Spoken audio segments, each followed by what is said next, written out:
Halo people, saya Badrun. Mari kita berdialog tentang PSBB. Menurutku PSBB tidak hanya berkaitan dengan COVID ya, COVID-19 atau Corona.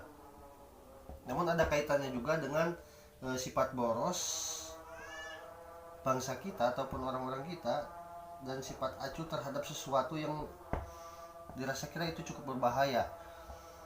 Sifat boros dalam memboros waktu, boroskan uang dan lain-lain lah istilahnya. Kemudian PSBB berkaitan juga dengan ini menurutku ya, dengan eh, mentalitas dan imunitas.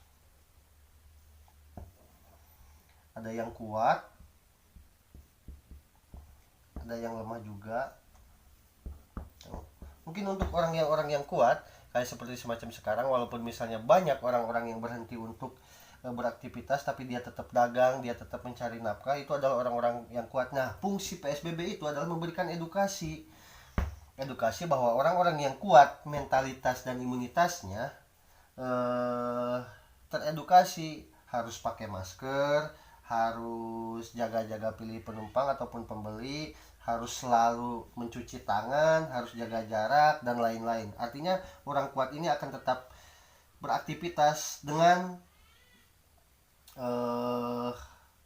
dengan pemikiran yang apa ya, yang lebih baik gitu.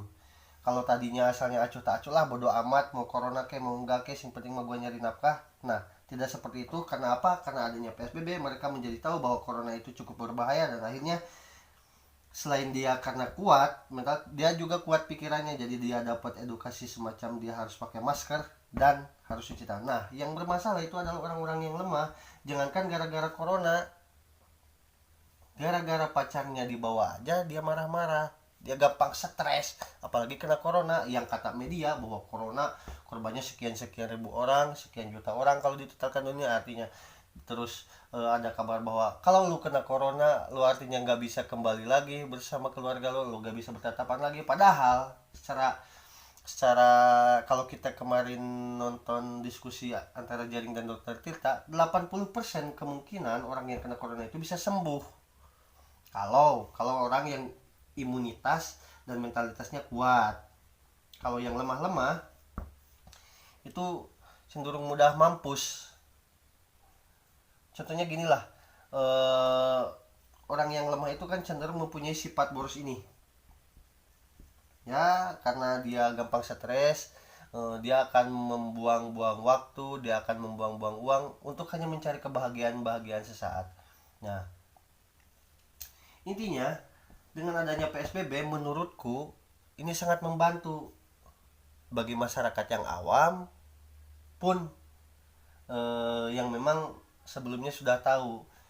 Nah, eh,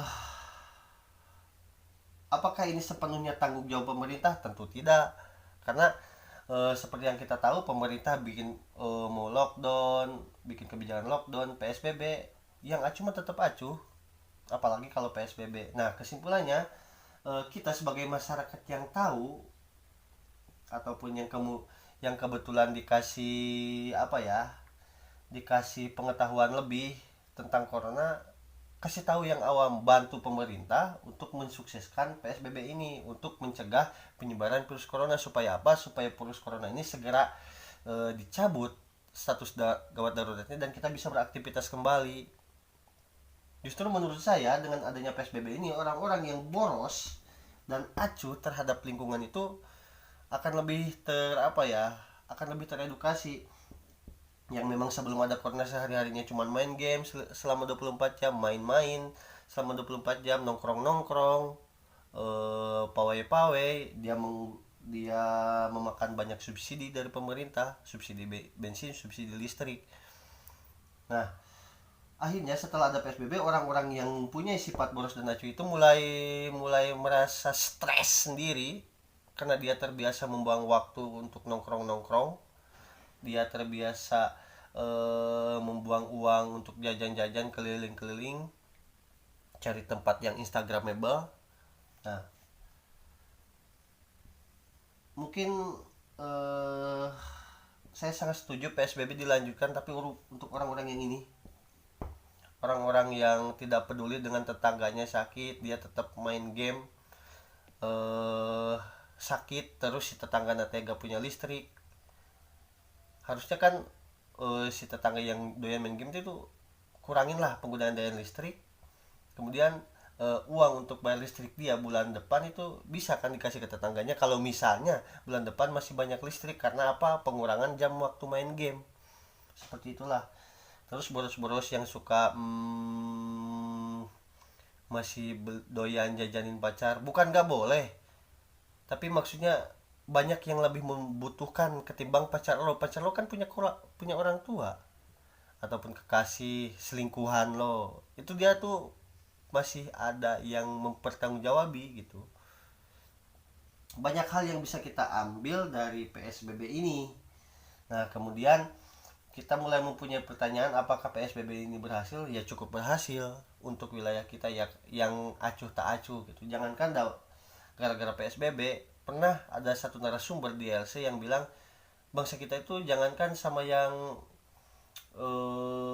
apa ya, yang membuat mati, yang membuat miskin dan lain itu gak takut, sama pemerintah gak takut, sama Tuhan pun bangsa kita itu gak takut gitu.